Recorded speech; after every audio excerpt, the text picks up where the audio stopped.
Greetings, everyone. Welcome to another episode of Earth and Body Ecosystems. Join us as we bridge the gap between our bodies and the earth that surrounds us. Welcome, everyone. So please like, comment, and subscribe on any platform that you may be using to view or hear this podcast. I'm Heidi, and my co-host is Joyce, and I do herbal consultations and also tarot readings, very in-depth. If you'd like to get in touch with me, email me at colorcauldron@yahoo.com. And also, Joyce, I want to show this. We may have some merchandise coming up, but I just want to show you. Yay. We have, this is the first one of our Earth and Body Ecosystems t-shirt. And it's on my vehicle already, but we have stickers, and those will be in the works hopefully soon when Joyce gets back online. So, Joyce, what do you do? And then we'll introduce our guest. Thank you, Heidi. Yes, if you are interested in organic skincare that has no toxic ingredients or metaphysical stuff, we have shungite for EMF protection.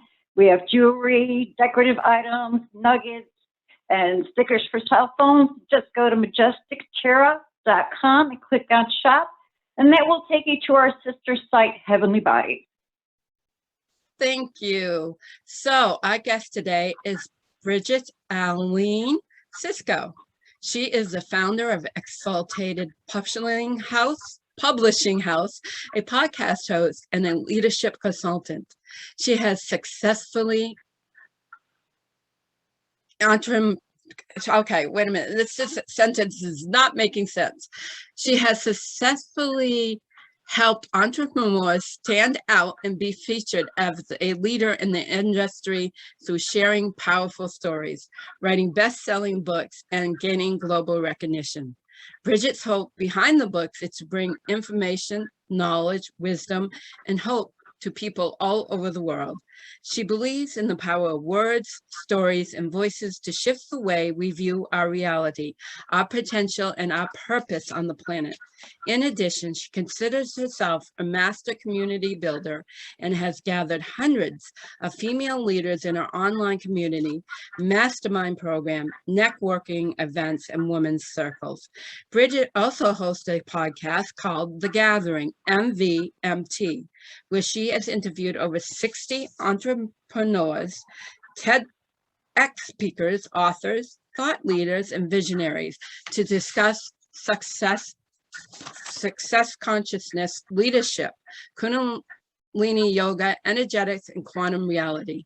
Bridget has been featured in Authority magazines, Women's Business Day Daily, Thrive Global, The Medium, on Ticker News, News 12 New York, and numerous podcasts. She lives in New Jersey with her husband and Border Collie Beagle, Finn. Welcome, Bridget. That was a mouthful. That was such a mouthful. Oh my gosh, thank you so much for that introduction. And I know I'm in a good place when you two introduce yourself, and I was like, yes, I love what they do. Yeah, well, we're still a work in progress, but you know. We all are. Yeah, definitely. So, I kind of want to know everything, but basically my first question is, how did you find Kundilini yoga? Kundalini yoga found me. I see that is the path for many people, and I had been at that point practicing and teaching other yoga types and modalities for a couple of years. So I was trained in Vinyasa yoga, studied Ayurveda, Yin yoga, restorative yoga, all the yogas. And one day I was reading a Gabby Bernstein book, The Universe Has Your Back, and she talked about a 40-day Kriya, and she talked about Kirtan Kriya. And I said, well, why not? I might as well just try. So for 40 days, I did this Kriya, and so much of my life changed, but it was really so much on the inside of me that changed, and I was just hooked. I started researching everything I could. I found Rama, I found Guru Jagat, I found Aquarian Women's Leadership Society, and I started just teaching. I did a training, I started teaching, the journey goes on. Right, right. And for people that may not know, what is a Kriya? Could you describe that for us? Yeah, so a Kriya is really a set of movements, mantras, meditations, breath practices, that elicit a certain outcome. So there are thousands and thousands of Kriyas. There's a Kriya for prosperity. There's a Kriya for digestion. There's a Kriya for connecting with your partner. And I loved it because I have a very analytical mind. I'm very type A in many ways. And I loved that there was a set of instructions.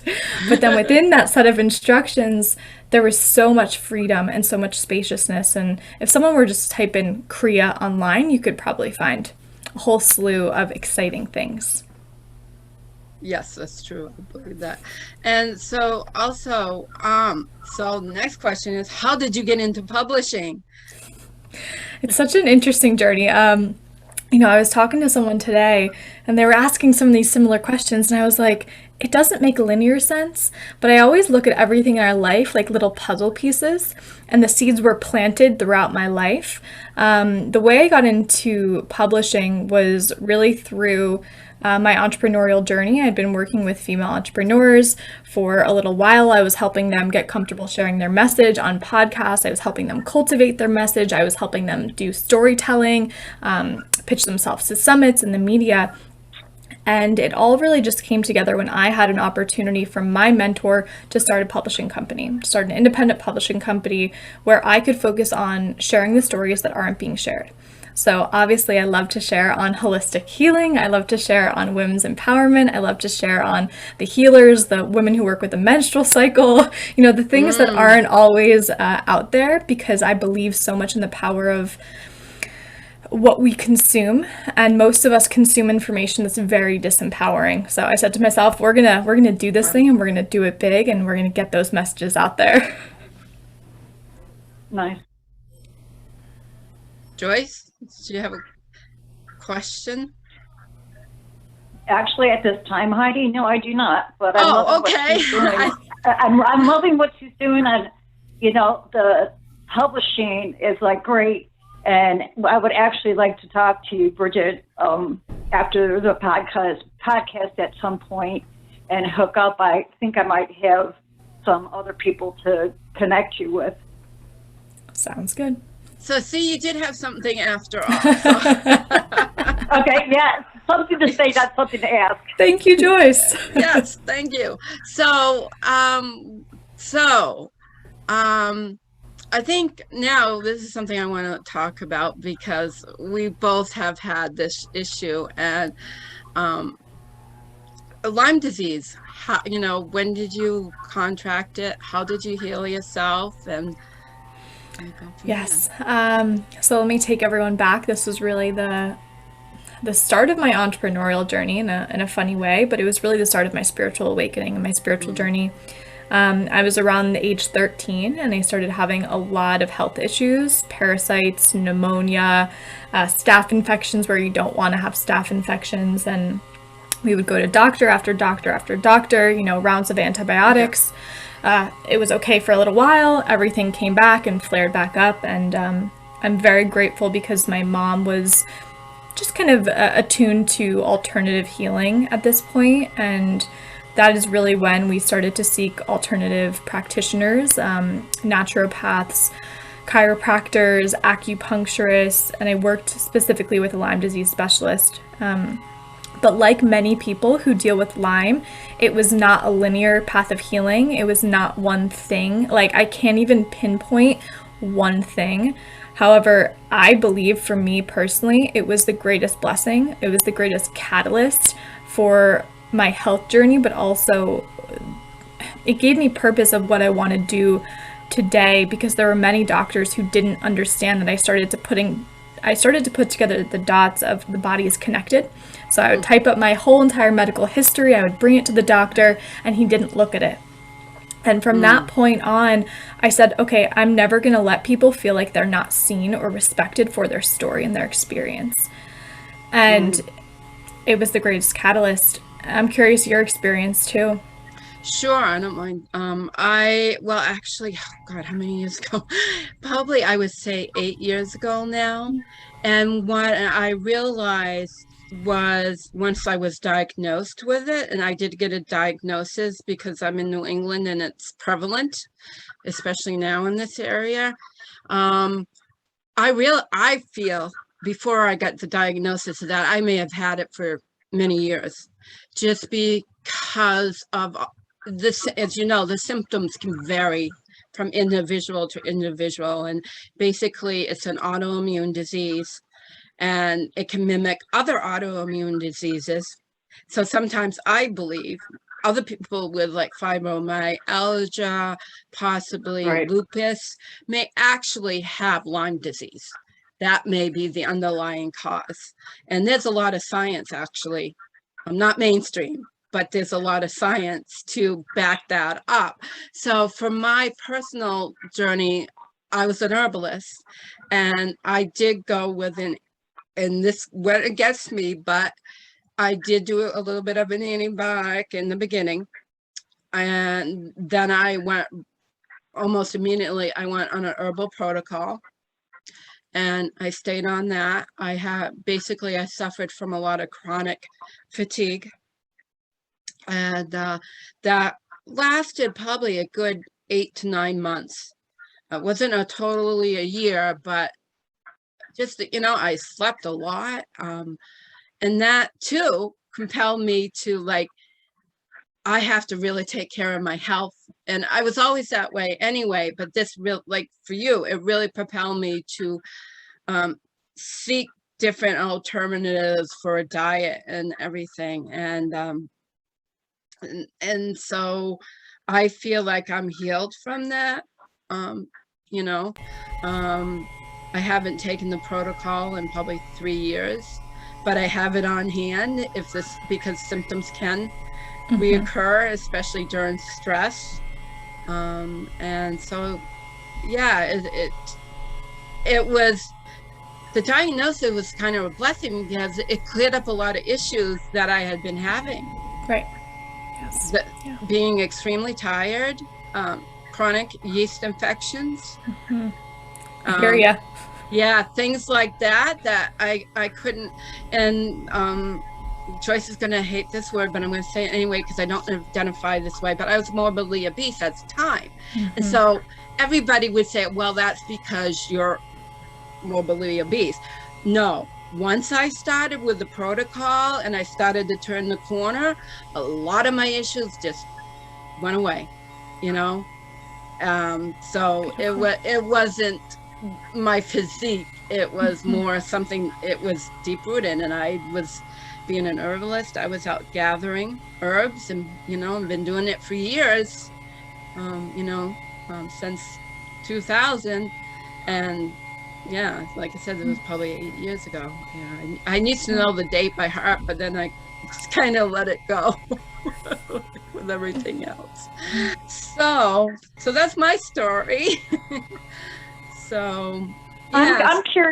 I'm curious to know. But I had known somebody who had Lyme disease back in Tennessee, and her mom, she didn't contract it there, she got it in another state, but her mom had a heck of a time just even trying to find a doctor that would actually diagnose her.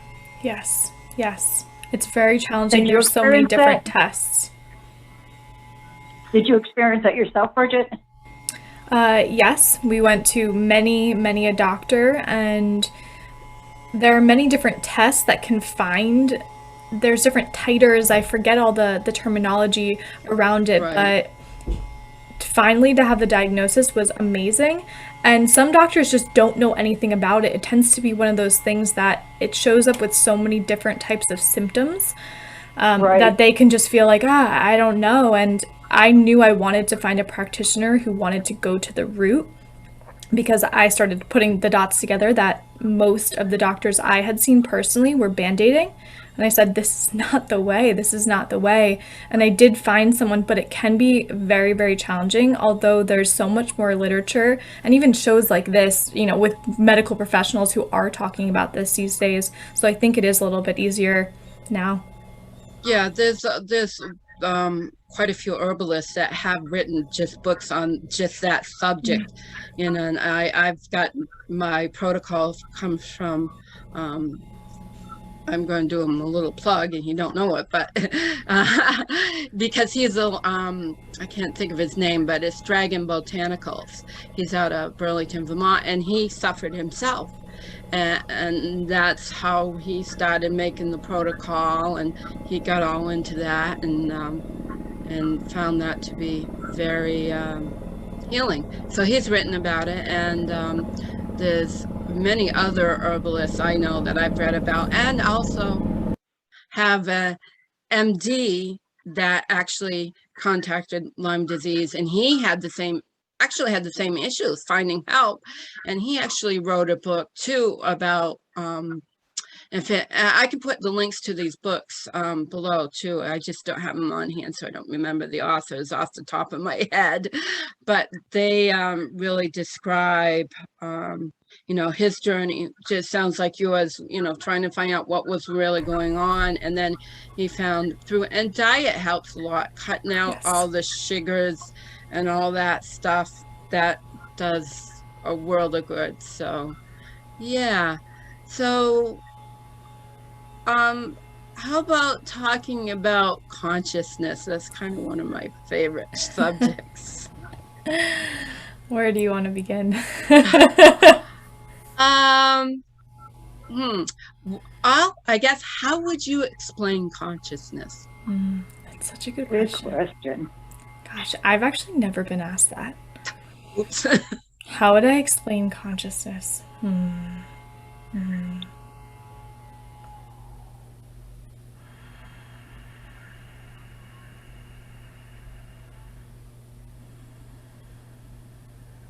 Well, Heidi, what do you feel like the definition of consciousness is for you? Gee, I've never thought it. Just popped into my head. I think it's on awareness. You know, I don't want to. Bridget is thinking about it. I am. I'm going to frequency. Keep going. Yeah, I don't want to lead, you know, by telling her what, but yeah, that's no. But it might, if she hears us speak about what we think, it well, might I'm trigger thinking something. too. So I'm thinking it's like an awareness, and That's my thought. my thought is on seeing the bigger picture. The more there's layers to consciousness. I agree. I think there are some people that can only see straight in front of them, and there's others that see street level, and then there's others that see from apartment building, and then there's some of us that are out on Pluto that go all the way up there, and we really see the big picture. So that's kind of similar. I'm on Pluto. I'm on Pluto. That's really helpful. I'm a generator in human design. It really helps me to respond sometimes. So, and work with it. I'm seeing this as levels of awareness and different states that you can actually tap into, but you have to have some level of awareness in the first place about a deeper understanding of what this world is, what we are at a base level. And I just come back to, we're sound. This is atoms and ions vibrating at a certain frequency. There's different densities, there's different levels to all of it. And I do believe we have to go to like the base level of, you know, I'm sitting on this chair, which is simply a collection of these sound particles that feel dense and they look dense in our physical reality. But then there's things like thought, which are much lighter on a vibrational and frequency scale, and we can't kind of hold them as much. And you can start to kind of traverse reality when you have an understanding of the greater picture. And I like what you said, Heidi, about these different levels of where we might be. Yeah. So, let's see. So if somebody wanted to, like, go to a higher consciousness, you know, say that they're conscious that I'm sitting in the chair, but they kind of have a feeling that there's just something more out there, but they don't know how to go about finding it. What would your suggestion be? It's a really good question, and there's a loud helicopter right over me right now. My suggestion would be to find the practices that speak to you and invite you in deeper, just like I believe Kundalini Yoga found me, which allows me to understand these different states of consciousness and tap into these different realms through the practice. And I think that it's everyone's choice to find their own, but meditation, time in nature, where you can step away from the mundane, everyday moments, your to-do list, and take some time away, the noise, and just take some time away. And you probably both agree, but I think nature is probably the easiest solution, because you can just watch the leaves fall off a tree or watch and look up at the sky, and you have to feel something, even if you don't have the language to contextualize what that is. Yeah, nature is amazing. And then Awesome. the leaves colors are intense this time of year in New England. Oh, I don't want to hear about it. I don't want to hear about it. I get green and I get brown and then leaves on the ground. That's all I get. Oh, that's Louisiana, I guess. You get what you get. Right, but I am from Chicago, so I do know what you're talking about, and I do miss that. Yeah. It is beautiful. Yeah, yes. Definitely. So fall's my favorite time. So with consciousness, I hear people talk a lot about levels and raising a vibrational frequency, and there, like we go into different densities, but that I think is kind of a misnomer. I think it's more, like I said before, it's more of awareness and being more aware of there's more out there than we can't even see, So, maybe dig into that a little deeper on the frequency part of consciousness. Yeah. My favorite topic. I see like our emotions as doorways. Anger, pain, grief, the challenge. When we're able to sink into that emotion, I believe it allows us to open up into something else. And there's a saying in Kundalini Yoga that there's a way through every block, and the only way out is through. We have to go through it. And I do believe, I see it as levels in that sense, where when we're feeling grief, we have to feel it, but then we can allow ourselves to expand within that emotion and traverse these different frequency states of emotions. And maybe, you're not moving up the ladder, but you're able to experience maybe a lighter emotion, or maybe anger instead of grief.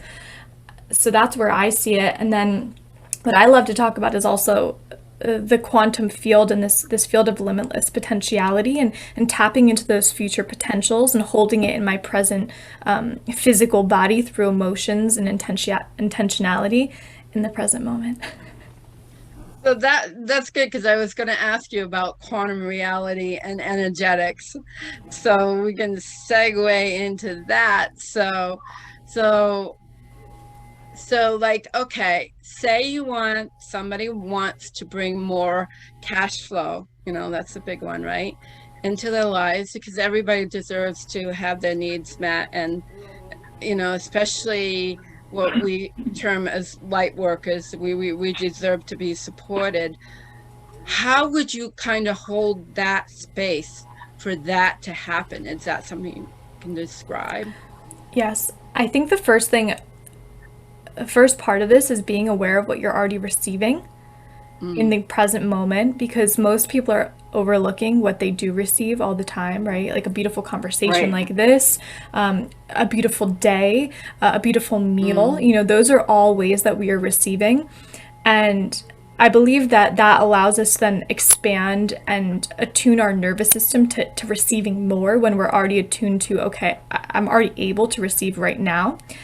And then I love to play in the space of limitless potentiality through stating, I love Joe Dispenza's work. A lot of Kundilini yoga talks about this too, but stating our intention. So say, you want more cash flow, you ask yourself, well, what will it feel like for me to have that? So you link your emotions to that sensation, to that intention, and then in the present moment you start feeling it. And you can make this a daily practice where you literally sit down and you feel the wish fulfilled. And this is what Neville Goddard talks about. This is Think and Grow Rich. All of these books have talked about this. But I do believe we need to be able to expand our nervous system and expand our capacity to receive. So I do recommend starting with that receiving practice of, well, what am I already receiving, to allow yourself to, expand in a way that is okay for your nervous system, instead of getting, oh my God, all at once, and you're not able to actually handle it, like what happens to lottery winners. Right.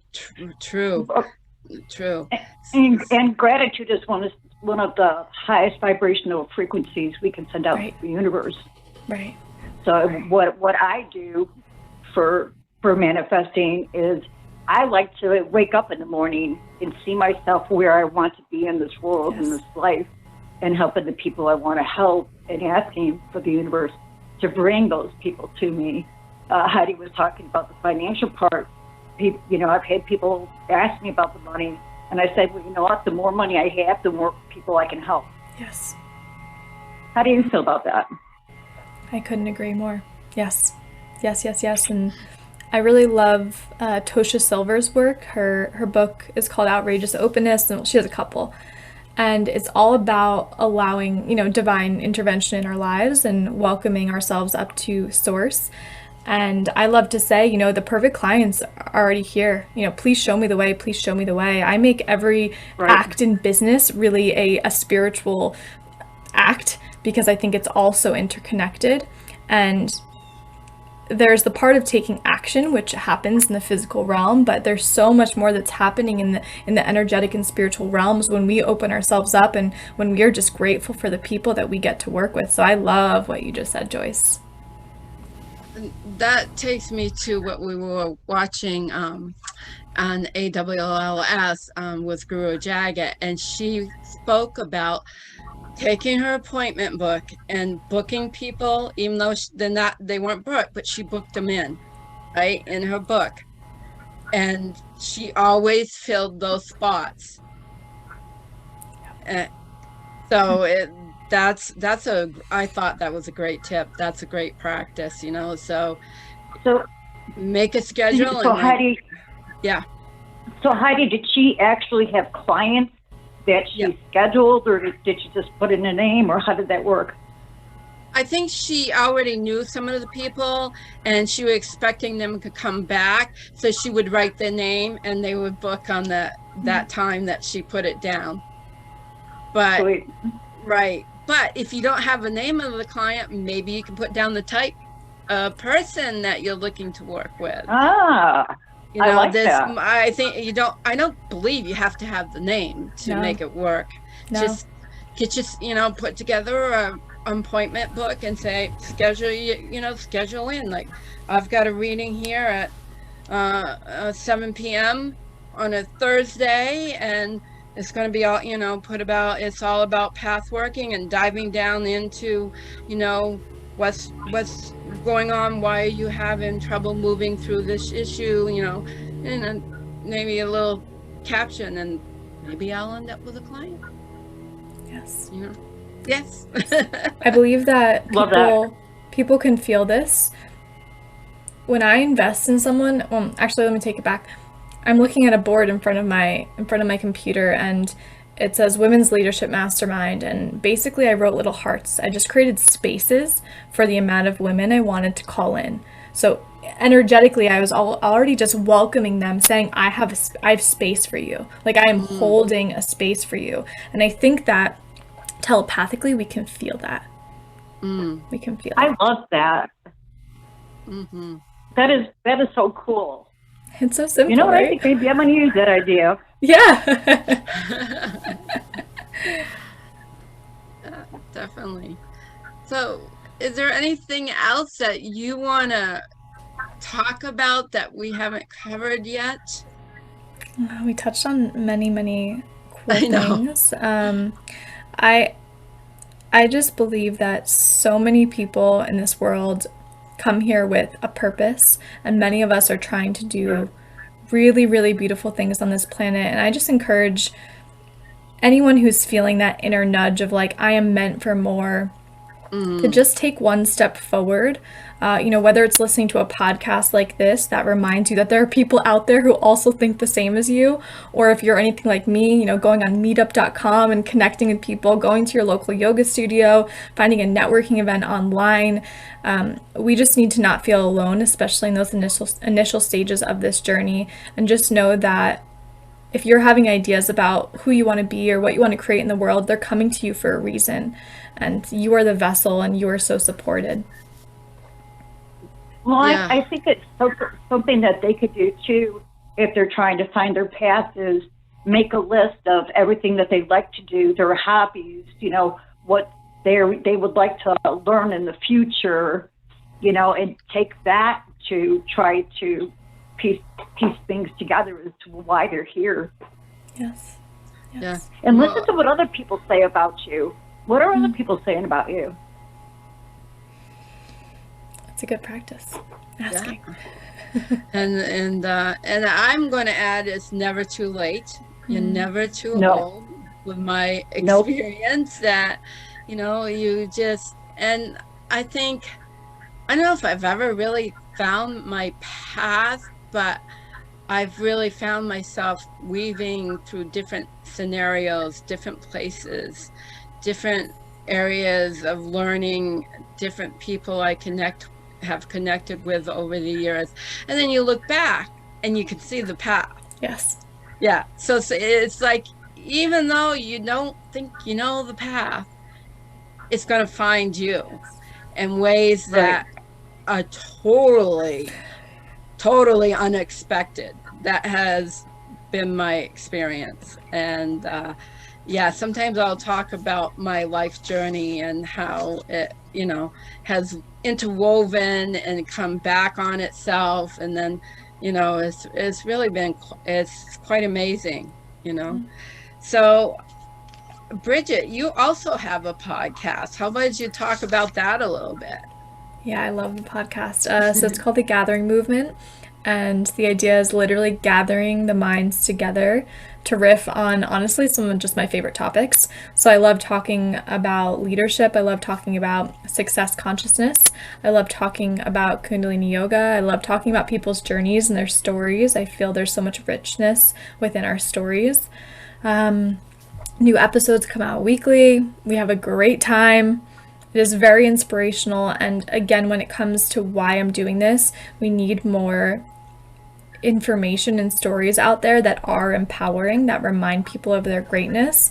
And I will not stop at my mission to do so, whether it's through podcasts or books or speaking or whatever it is, it's happening. So your books, what are some of the books that you have published?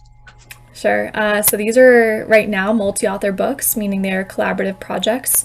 The first one's called Lineage Speaks, and it's all about women who are leaving something in this world behind when they go and what that thing is. The second book was called Success Codes, all about redefining success beyond what we've been taught in school. I love that one. Because sometimes success is not about how much money you make, but the impact you have on people. Right. Exactly. And this next book is called Lineage Speaks, and it's all about women who carry the torch for future generations. So what they're here to also leave behind, but many are talking about healing generational cycles or generational trauma, or just what they want to give to their kids.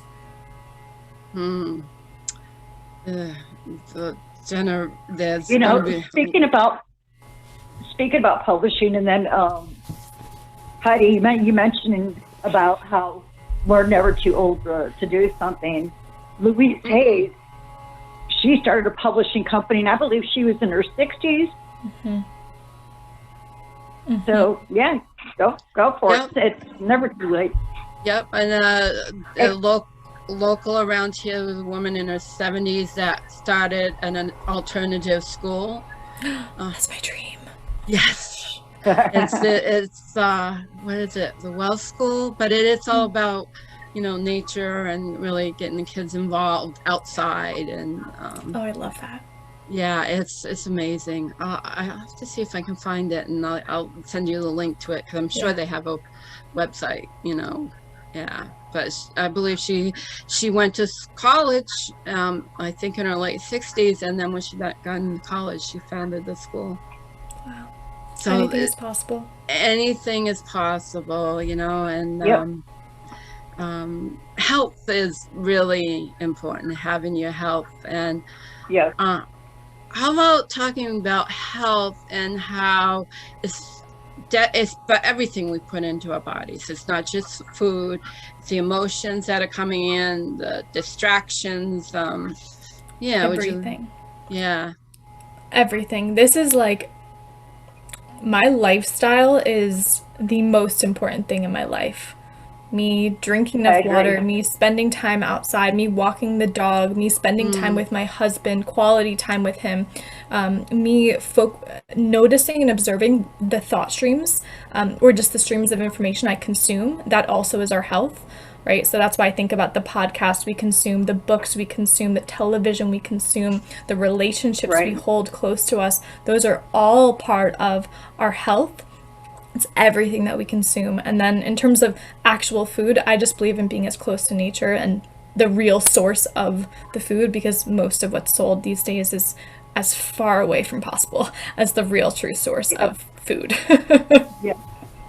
I totally agree. You just, I went on keto because that worked for my physique, Right. and so that's me. And I was a vegetarian. Yep. But the main thing is that the animals need to be treated with respect, because that energy, if you are a meat consumer, you want that energy to be as pure as it can be. And, and then the fresh vegetables is kind of the same thing, you want that to be as fresh as possible. And, yeah, so we're in agreement there, because Not being taught. So, and then I want to go into more, I'd like to have workshops and speakers and people just come in who, to be able to teach people these different modalities, because I've been on this journey since 2010, and I've just learned so many things. I love Qigong. The natural vibrational frequency is like a big topic of mine, and crystals. Yeah, so That sounds amazing. that's my ultimate goal. So, what do you want to leave our listening audience with? I would love to leave them with the reminder that they are extremely powerful, and they are extremely capable, and they are extremely loved. And any of their dreams, anything that they think of, has the potential to come forth in a physical materialization. Find your people, connect with a great community, listen to great podcasts and music and things that light up your soul, and yeah, just keep going. Just keep going. So, if people want to contact you for any reason, where can they reach you?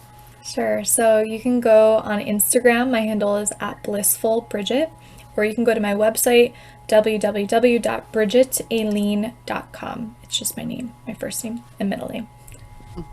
okay, so What's the middle name? Sure. It's BridgetAileen.com. Bridget Aileen. Thank you. That's beautiful, Aileen. Thank you. It's Irish. yeah, so Ah, when I froze, that stopped the recording. So it did. It did, yeah. So Let's see. yeah, so if you were talking in between, it didn't get recorded. Yeah, so We were kind of we were just closing it up. She didn't get her website and her Instagram. So Bridget, did you send that to Heidi? yeah, Yes. she I did. So I will Okay, put okay, that on so- I will put that on the link below. So it's, I'll have to bridge this together. All good. Technology is technology. We love it and we get frustrated by it. Yes, And the sun you is like do. in my face. Like, I don't know what's I going know, on. it's like What is going on? you're so illuminated. So. This is the way it goes sometimes with technology. You never know what's going to happen. Yeah. Never had an issue with the computer doing that. That's so okay. We had trouble getting started. So anyway, thank you so much. Thank you so much, ladies. This is such a blast. Good conversation. I appreciate Great conversation, and hopefully everything went all right. I gotta go check it and make sure it's all there. So it's all good. We can always do Bridget, a round 2. yeah, definitely. Bridget, if can you we go have ahead? Go ahead, Could Jo. you email me at joycewheelerspeaker.com? Joy.